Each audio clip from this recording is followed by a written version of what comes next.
Coach রাজবংশের রাজা মহারাজা নৃপেন্দ্র নারায়ণ এই কোচবিহার রাজবাড়িটি তৈরি করেছিলেন। এই রাজবাড়ির আরেকটি নাম আছে ভিক্টর জুবিলি প্যালেস। ভারতবর্ষের পশ্চিমবঙ্গ রাজ্যের অন্যতম জেলা কোচবিহার, সেই কোচবিহারেরই একটি দর্শনীয় স্থান হলো কোচবিহার রাজবাড়ি। একসময় এখানে রাজাদের রাজত্ব চললেও আজকে শুধু সেখানে নানা রকমের টুরিস্টরাই এসে থাকে ভিজিট করার জন্য। এই কোচবিহারে তোমরা দেখতে পাবে নানান রকমের রাজার ব্যবহার করার প্রতিদিনকার সমস্ত যন্ত্রপাতি, বাজনা, খেলার জিনিস, যুদ্ধ করার যেই সমস্ত বিষয় সমস্তটাই এখানে আমরা দেখতে পাবো। বন্ধুরা, আজ আমরা দেখতে যাচ্ছি কোচবিহার রাজবাড়ির সমস্ত ইতিহাস। কোচবিহার রাজবাড়িটি কোচবিহারে অবস্থিত। যারা কলকাতা থেকে এখানে ঘুরতে আসবে তোমরা দেখতে পাবে এটি কোচবিহার নিউ কোচবিহার স্টেশন থেকে মাত্র 8 কিলোমিটার দূরে অবস্থিত। যারা কলকাতা থেকে আসবে তারা এভাবে নিউ কোচবিহারে নেমেই তোমরা এই রাজবাড়িটি দেখতে পাবে।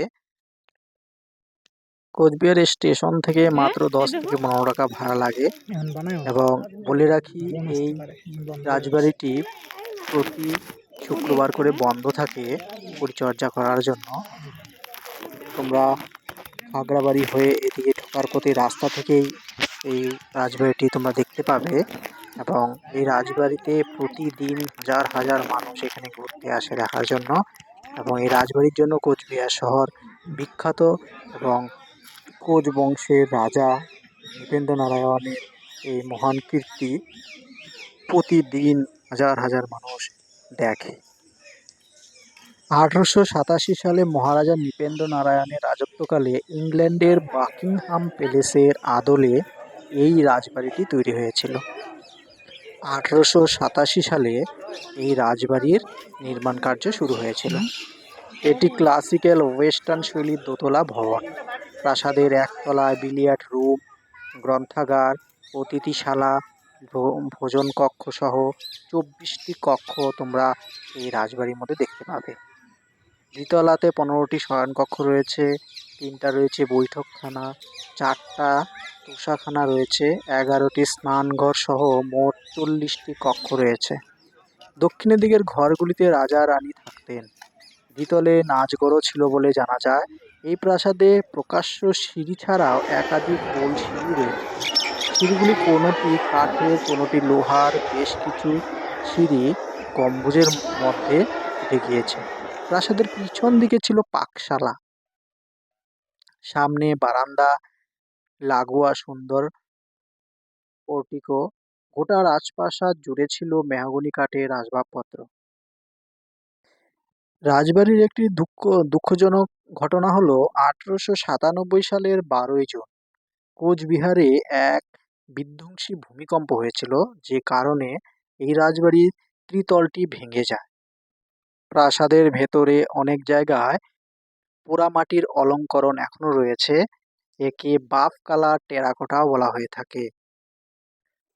পূর্বে কোচবিহার রাজ্য হিসেবে পরিচিত থাকলেও 1950 সালে 1লা জানুয়ারি কোচবিহার রাজ্য পশ্চিমবঙ্গ রাজ্যের সঙ্গে যুক্ত হয়ে যায়। এবং এই প্রাসাদটি ইতিহাসের একটি গুরুত্বপূর্ণ অংশ এবং স্থাপত্যের একটি উজ্জ্বল উদাহরণ হয়ে উঠেছে। বর্তমানে এটি একটি পর্যটন কেন্দ্র হিসেবে আমরা জানি।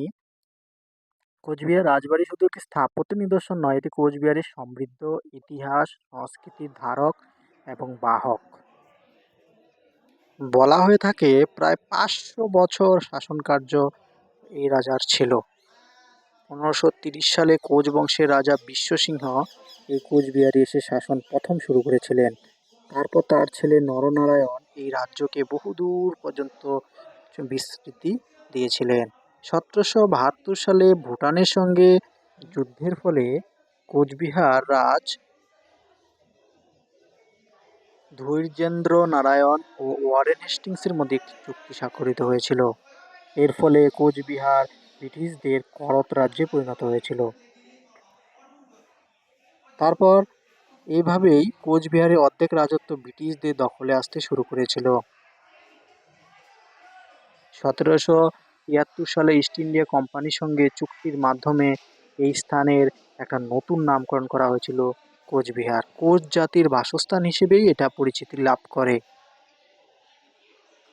1947 সালে ভারতবর্ষের স্বাধীনতার সময় কোচবিহার ভারত ও পাকিস্তান কোনো দেশের সঙ্গে যুক্ত না হওয়ার সিদ্ধান্ত নেয় এবং এরপর 1949 সালে 28শে আগস্ট জগদীপেন্দ্র নারায়ণ ভারতের সঙ্গে ইনস্ট্রুমেন্ট অফ অ্যাক্সেশন স্বাক্ষর করেন।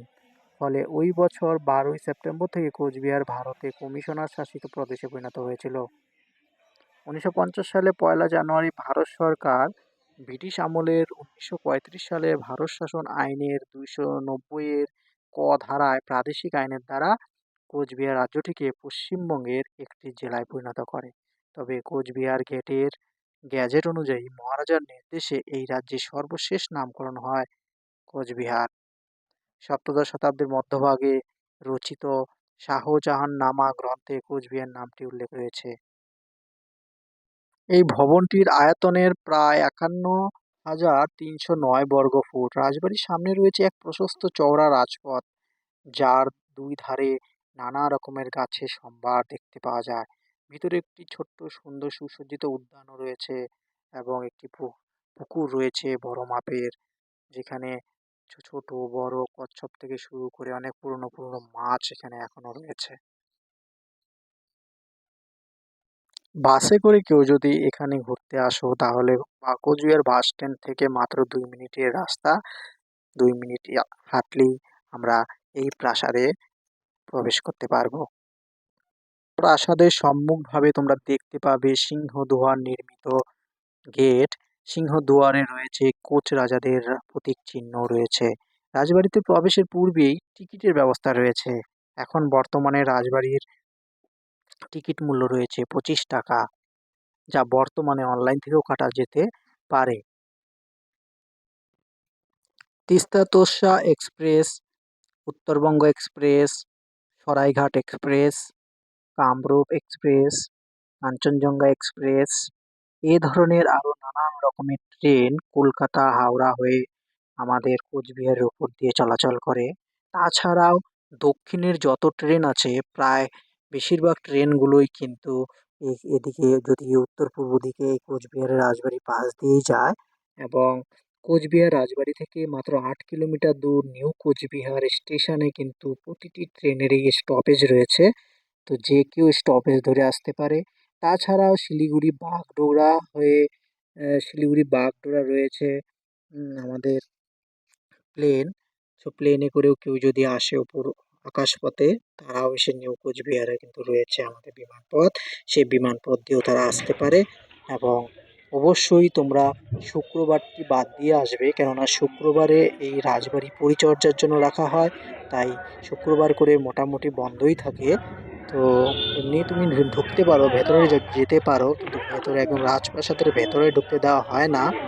আর আর যেটা বিষয় সেটা হলো এই রাজবাড়ির ভেতরে ছবি বা ভিডিও কোনো কিছুই করতে দেওয়া হচ্ছে না বর্তমানে। এবং কিছু প্রশাসনিক কাজের কারণে বা কিছু ব্যাপার রক্ষা করার জন্য তারা সব কয়টি কক্ষে এখন প্রবেশ করতেও দেয় না। কিছু কিছু কক্ষে এখন তারা সিল মেরে রেখেছে, তারা সেগুলোতে ঢুকতে দেয় না তাদের কোনো কারণে। তো এইভাবে তোমরা দেখতে পারো। এবং যারা দূর থেকে আসবে এই রাজবাড়ির উদ্দেশ্যে, তাদের উদ্দেশ্য বলা, রাজবাড়ির পাশেই যে মেন রোড রয়েছে, রোডের পাশে অজস্র রাতে থাকার হোটেল রয়েছে, লজ রয়েছে। তোমরা এখানে অতি কম পয়সায় তোমরা এখানে এসে রাজবাড়ির হোটেল বা এখানে রিসোর্টে তোমরা আরামসে 1-2 দিন থেকে তোমরা এই রাজার ইতিহাসকে খুব মন থেকে অন্তর থেকে অনুধাবন করে যেতে পারো। তাছাড়াও কোচবিহার শুধুমাত্র রাজবাড়িই নয়, এখানে তোমরা আসলে পাশেই পাবে তোমরা সাগর দিঘি। এখানকার এখানকার দোকানদারেরা ভীষণ ভালো, তারা খুব ভালো ব্যবহার করে প্রত্যেকের সঙ্গে। এখানকার যে সাগর দিঘির পাড়ে দাঁড়িয়ে ফুচকা খেতে ভারী মজা, আমি সেই স্বাদটুকু নিয়েছিলাম। তাই দেখো ফুচকা আমি খাচ্ছি, এখানে নামাচ্ছে দোকানদার বাবু। এই সাগরদিঘি থেকে মাত্র 5-7 মিনিটের পায়ে হাঁটা পথ পাশেই রয়েছে রাজবাড়িতে। আর আমি রয়েছি বর্তমানে সাগরদিঘির পাড়ে। সাগরদিঘির পাড় থেকে দাঁড়িয়ে গাছের নিচে ছায়ায় দাঁড়িয়ে ফুচকা খেতে ভারী মজা, তাই আমরাও সেই স্বাদটুকু নিয়েছিলাম। আজও এই পা সাইডগুলো দিয়ে পায়ে হাঁটলে মনে হয় একটা রাজা রাজা ভাব রয়েছে, কেননা কোচবিহার টাকার বেশি জাল দিয়ে দিও আর একটা রাজার জালি দিও। কারণে আজও ফেমাস হয়ে রয়েছে। শুধুমাত্র বাংলা বা ভারত নয়, বিশ্বের নানান প্রান্ত থেকে মানুষেরা আজও ঘুরতে আসে এই রাজবাড়ির স্বাদ নেওয়ার জন্য। তো এই জন্য কোচবিহার একটি ব্যস্ততার শহর, সেখানে প্রতিদিনকার হাজার হাজার মানুষ একটু ঝাল দেওয়া না? রাজবাড়ি মোটামুটি করার একটু ঝাল দিয়ে দিতাম একটা। হোটেল, রিসোর্ট, আশেপাশে নানান রকম তারা নিজেদের রাজবাড়ির স্বাদ নিচ্ছে। তো বন্ধুরা, আরও কিছু কথা বলে রাখি। এই যে রাজবাড়ি, এই রাজবাড়ির দোতলায় রাজারা যে খেলা খেলতো বিলিয়ার্ড, সেই বিলিয়ার্ড খেলার বোর্ড কিন্তু এখনও লক্ষ্য করা যায়, সেখানে এখনও রয়েছে। তাছাড়াও এখানে তোমরা দেখতে পাবে শাহী শিলমোহর রয়েছে, সোনার উপর পত্র দিয়ে সজ্জিত করা। আরেকটি কক্ষ রয়েছে হাতিয়ার রাখার কক্ষ, সেখানে তীর রয়েছে, বর্শা, যুদ্ধের দামামা, ঢোল, মহারাজার তলোয়ার, কোনোটাই সেখানে আর আজও বাদ পড়েনি। সবই যা ব্যবহার করছেন সবই দেখতে পাওয়া যায়। দেবী কক্ষে রয়েছে বিভিন্ন দেবীদের মূর্তি রয়েছে। এছাড়াও এখানে চারদিকের পরিবেশ মনকে ভীষণ শান্ত করে তোলে। যে কোনো সময় এখানে তোমরা ঘুরতে আসতে পারো। বর্ষা নেই, শীত নেই, গরম নেই, যে কোনো সময় সব সময় বছরে 365 দিনের মধ্যে শুধু শুক্রবার বাদ দিয়ে তুমি যে কোনো সময় এখানে ঘুরতে আসতে পারো এবং কোচবিহার রাজবাড়ির স্বাদ অনুভব করতে পারো। এবং কোচবিহার যেহেতু ইতিহাসের সাক্ষী বহন করে চলে, তাই ইতিহাস আমরা যারা জানি বা জানতে ইচ্ছুক তারা অবশ্যই আমরা এই কোচবিহার রাজবাড়ির সাথে একটু অ্যাটাচ হওয়ার চেষ্টা করব।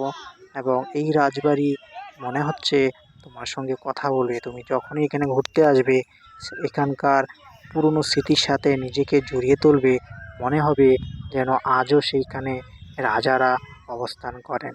কিন্তু দুঃখের বিষয়, যাদের তৈরি এই স্থাপত্য তারাই আজ দুনিয়াতে নেই, কিন্তু তাদের স্থাপত্য থেকে আমরা আমাদের প্রতিদিনের ক্লান্তি ভুলে ক্ষণিকের আনন্দ পাওয়ার জন্য নানান প্রান্ত থেকে ছুটে আসি শুধুমাত্র এই রাজবাড়ির স্বাদ উপভোগ করার জন্য। তো বন্ধুরা, ভিডিওটি তোমাদের কাছে কেমন হয়েছে অবশ্যই কমেন্ট বক্সে জানাবে। আমি এ ধরনের ভিডিও ইনফরমেটিভ করে আমি তোমাদের সামনে প্রেজেন্ট করার চেষ্টা করব। যদি কোনো জায়গায় ভুল ত্রুটি হয়ে থাকে আমার বলাতে বা জানাতে, তাহলে তোমরা আমাকে অবশ্যই কমেন্ট বক্সে জানাবে। আশা করি ভিডিওটি তোমাদের মনোপ্রত হবে এবং তোমরা ভিডিও থেকে কোনো কিছু জানার থাকলে অবশ্যই তোমরা সেখানে বলবে।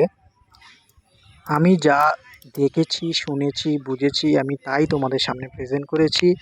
এবং তোমরা যদি আরও কিছু বেশি কিছু জানো অবশ্যই কমেন্ট বক্সে জানাবে। তোমাদের কমেন্ট থেকেও আমার অনেক কিছু জানার, শেখার এবং বোঝার আছে। সবাই ভালো থাকবে, সুস্থ থাকবে। পরবর্তী ভিডিওর জন্য সবাই অপেক্ষা করো।